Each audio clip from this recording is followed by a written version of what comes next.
It's week 8 NFL review time. You guys know the drill. If you don't subscribe and watch this video all the way to the end, I will literally cry myself to sleep like a little girl. And you don't want that to happen, do you? Chargers versus Vikings. All you idiots who say Justin Herbert doesn't have a strong arm, I bet you feel stupid after watching this. I hate reviewing games like this where the game is never close and it's just boring and completely anticlimactic the entire time, because that's what this game was. What's most interesting about this game is actually what came afterwards. It turns out that for the last 2.5 games, Carson Wentz was playing with a fucking shoulder tear, right? And the Vikings basically used him as a sacrifice in order to keep JJ McCarthy on the bench because he sucks. Now the cat's out of the bag, and it's really ridiculous. Meanwhile, Herbert, I guess, had a good game, and Wentz made some bad throws, but Carson Wentz has a cursed career, unfortunately. As an Eagles fan, I just can't help but feel bad for the guy, but at the same time, he's not the Eagles' problem anymore. The Vikings got blown out 37-10, and just like every other year in the history of the Super Bowl era, it looks like the Vikings are not going to end up with the Lombardi Trophy. The video continues right after this short break. Before I begin, I want to give a shout out to the sponsor of today's video, DraftKings Pick 6. Well, everybody, we are officially deep into football season. It's been a month. I hope you've all enjoyed the games. I know I have. And guess what? DraftKings is here to make your experience even better. Don't believe me? Well, listen to this. Customers can ride the upside with DraftKings Pick 6. Every new DraftKings Pick 6 customer can play just $5 on their first pick set and get $50 in bonus picks. Download the DraftKings Pick 6 app right now and use my promo code Barry to get in on the action. If you're still unsure about what DraftKings Pick 6 entails, let me show you. It's very simple. All you have to do is pick whether or not you think a player is going to get more of a particular stat or less of a particular stat in any given game, like receiving yards, rushing yards, touchdowns, passing yards, you name it. DraftKings Pick 6 has it. So what are you waiting for? New DraftKings Pick 6 customers play just $5 on your first pick set and get $50 in bonus picks. And don't forget to sign up using my promo code Barry only at DraftKings Pick 6. Patriots versus Browns. The Patriots FCS schedule continues, but at least Myles Garrett had 5 sacks during this game for certain Browns fans to be happy about. The Browns actually took an early 7-3 lead, but that did not last long, much like me anytime I talk to a very pretty girl. In fact, the Patriots didn't score their first touchdown until about midway through the third quarter, and that's when things really snowballed pretty quickly. So the Browns go from being down 2 to being down 7, then Dylan Gabriel, who's not only bad at playing quarterback, but also boring, which is the worst sin of all, threw a terrible interception, and then the Patriots capitalized with another short touchdown pass to super freak Stephon Diggs, and before you know it, the Browns were down 23-7, and then Dylan Gabriel decided to show off his arm strength, and it ended with a pretty impressive interception, honestly. But then that just ended with Drake May having a Marino-esque pass. The Patriots haven't seen a quarterback who can throw passes like that since Drew Bledsoe. God, even when Dylan Gabriel throws a touchdown pass, it makes it look like it kills his receiver. But by far, the most memorable moment from this shitty, forgettable game is when Dylan Gabriel had the most hilarious, or one of the most hilarious, intentional grounding calls ever for a safety. I mean, buddy, nobody is out there. At least when Dan Orlovsky ran out of the back of the end zone, he could make the excuse he didn't know about it and he was trying to make a play. This is just pathetic. Anyway, so yes, the Patriots win to improve to 6-2, and the Browns are the Browns. Jets versus Bengals. 4th and 1, should have done a tush push, but they didn't, and guess what happened? Well, the Bengals on 1st and goal from the 1 did do a tush push, and look, they fucking scored. Isn't that crazy? Anyway, this was one of the very few exciting games of the week. Flacco threw a long pass to Higgins to go up 17-3. Justin Fields had one of the best games of his career, which is not saying much, but it's still better than being bad once again after the team owner basically said he was dog shit publicly this week. The Jets defense, once much ballyhooed, could not stop 65-year-old Joe Flacco for most of this game. And then at one point, after a couple Jets field goals, the Bengals went up 15 entering the 4th quarter, but the Jets did not go away, scoring a touchdown run and a 2-point conversion run by Justin Fields to make it 31-24, but their defense gave it right back to make it 38-24, and every single person and their mama thought this game was over,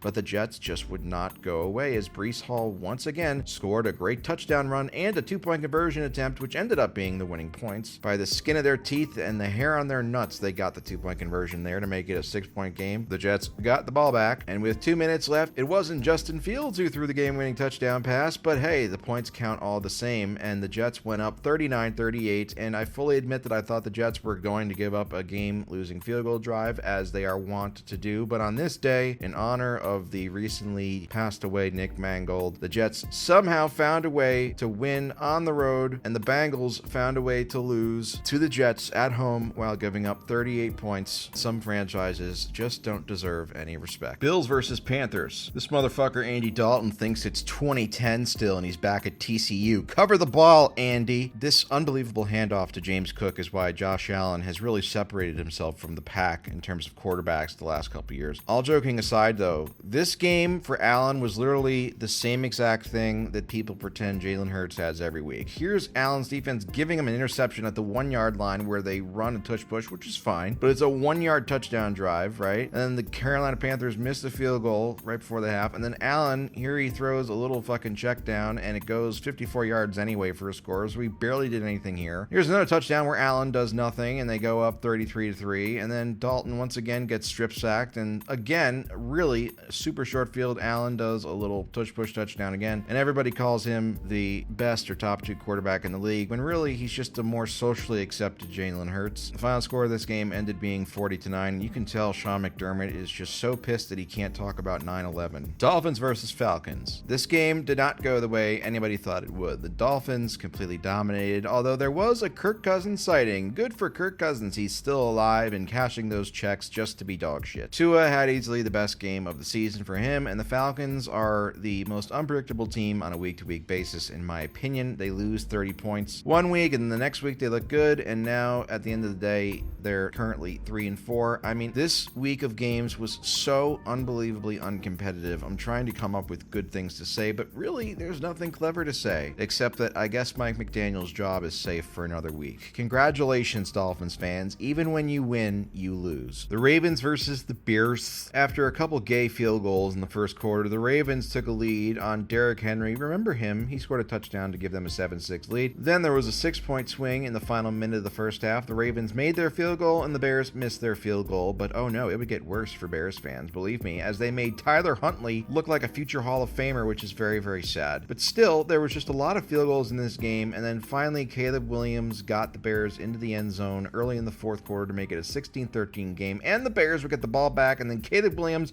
tried to force his balls into too tight of a spot. Shout out to Ben Roethlisberger, and that resulted in a touchdown from Tyler Huntley, which gave the Ravens a 10-point lead. The Bears cut it to 7, but the Bears defense would allow Derrick Henry to score another touchdown, and then here was this pretty cool Madden-like play from Caleb Williams, but again, this is the Bears, so even when they do something good, they still do something bad. Instead of going out of bounds and saving a bunch of time, the guy stays in bounds, and then they ended up going for it on a 4th and goal, and Caleb Williams misses a wide open receiver in the backfield. Just, I mean, good lord, these guys, this isn't the first time in the last couple of years the Bears have had some shenanigans happen at the end of the game. Remember the Lions last year? That was pretty bad. This might have been worse if not for the more lopsided final score. Texans versus 49ers. A very boring and slow game. Let's fast forward to early in the second when CJ Stroud finally dropped a great pass to set up the first touchdown of the game to put the Texans up 13-0 and then 16-0 before the 49ers finally got their heads out of their asses when McCorkle Jones found Greg Kittle for a touchdown. But the 49ers celebration was short-lived. The Texans would eventually go up by 16. Mac Jones would answer back and the 49ers would get it to an 8-point game entering the fourth quarter, but they would not score any more points the entire quarter, including a essential arm punt in the end zone with 2 minutes left, which ended the game. Texans head coach Michael Jordan has to be so happy with the way the team is playing. Buccaneers versus Saints. Spencer Rattler thought it was Spencer Rattler time, and he, of course, fumbled it away. But this was a very, very sloppy game, and the Buccaneers had literally 5 chances from the 1-yard line, and they couldn't score. You know what I'm going to say. But have no fear,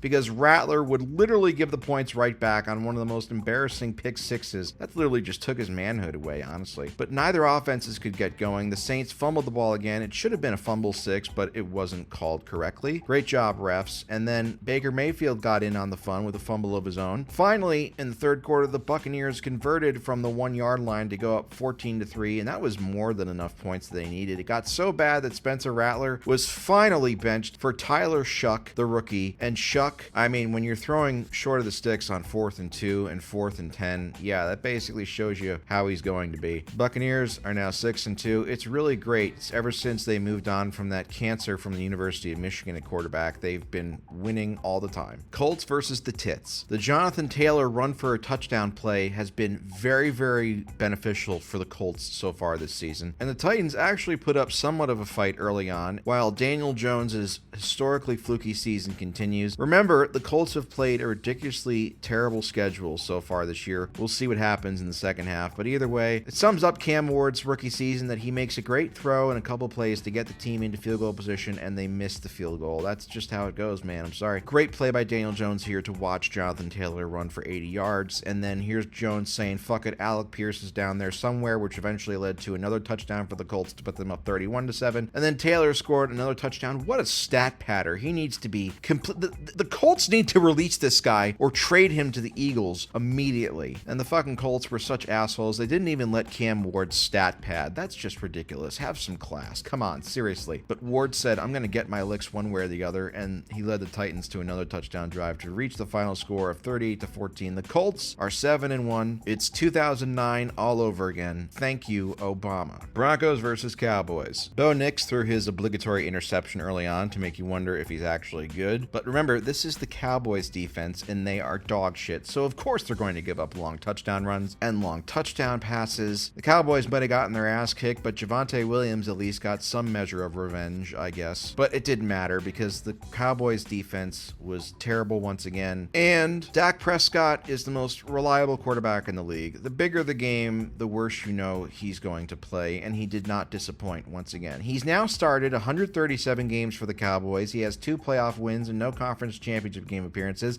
Tony Romo had 133 starts, 2 playoff wins, and 0 conference championship game appearances when Dak Prescott took over for him. It might be time for the Cowboys to let good old Joe Milton carry on their legacy of failure. I mean, the refs even allowed this non-touchdown pass to stand in order to create a controversy in Dallas, quarterback controversy. Packers versus Steelers. Holy fuck, did you know that Aaron Rodgers used to play for the Packers? They didn't talk about it enough. Either way, the Packers had no answer all game long for Tucker Kraft, who, yes, is just as MAGA as you would expect. But either way, this doesn't matter. There were a bunch of field goals, and the Steelers eventually took a 16-7 halftime lead, and then the game turned early in the third when Jordan Love threw up this bullshit and it got caught by Tucker Kraft for about 60 yards, and then the Packers scored a touchdown. The Steelers then responded with a field goal, and then Love again had some more bullshit right here, just throwing up a prayer that luckily snuck in there. So the Steelers are up 5 going into the fourth quarter, feeling pretty good, aren't you? Well, you should not, because your defense is straight up dog shit. If Aaron Rodgers was on the 1985 Bears, they would have been the worst defense in the league, because that's really just the type of luck that Rodgers has. His defense is straight up dog shit. And even offensively, when he does make a good play, I mean, I know this counted as a touchdown, but what the fuck is the receiver doing holding the ball out in front of the defensive back? Just bring it into your body. It didn't hurt them on this play, but it did hurt them on the 2-point conversion, where it was a great throw and drop by Jonnu Smith, and the Steelers now dropped to 4-3. But you just have to remember that no matter what happens, they're going to finish 9-8, and Steelers fans, you're just gonna have to sit there and take it. My Eagles versus the Midgets. What an incredible job by Jalen Hurts to motivate Saquon Barkley to break off this 70-yard touchdown run to start the game. That set the tone for the rest of the team. Although Jake Elliott was being a little bit of a poopy head, missing a field goal, this day would start off good for Cam Scatterbo, but it would not end that way, to put it lightly. Here's a play where the Eagles obviously fumbled the ball on the tush push. I don't disagree with that, but guess what? The Giants and their fans, they idolize a convicted sex offender drug addict like Lawrence Taylor, so I don't really feel bad about it. And I don't feel bad when they scored a touchdown a couple plays later, which would be the last time that they would ever not have the lead in this game. Without All-Pro A.J. Brown, Jalen Hurts once again threw 4 touchdown passes. Maybe he's just good. Maybe he's just a great player. I don't know. I mean, everyone keeps talking about how much he sucks, and yet he keeps putting up a lot of touchdowns and winning a lot of games. It's just very, very weird. But either way, I'm so happy I'm an Eagles fan, and I'm so happy that Jalen Hurts is my quarterback. And the Giants once again have another lost season because they're a dog shit franchise outside of a couple fluke title runs. Chiefs versus Commanders. Commanders coach just told Deebo Samuel to use his head, and he listened, and it didn't turn out well. But Patrick Mahomes is such a nice guy. He was willing to play like complete shit for the first quarter and a half to give the Commanders a chance, and they still could not do anything. Even after Mahomes threw his second interception of the first half after Travis Kelce missed the pass again. Commanders could not capitalize, throwing the ball 50 yards on 4th and 1 for whatever reason. Again, you know what I'm going to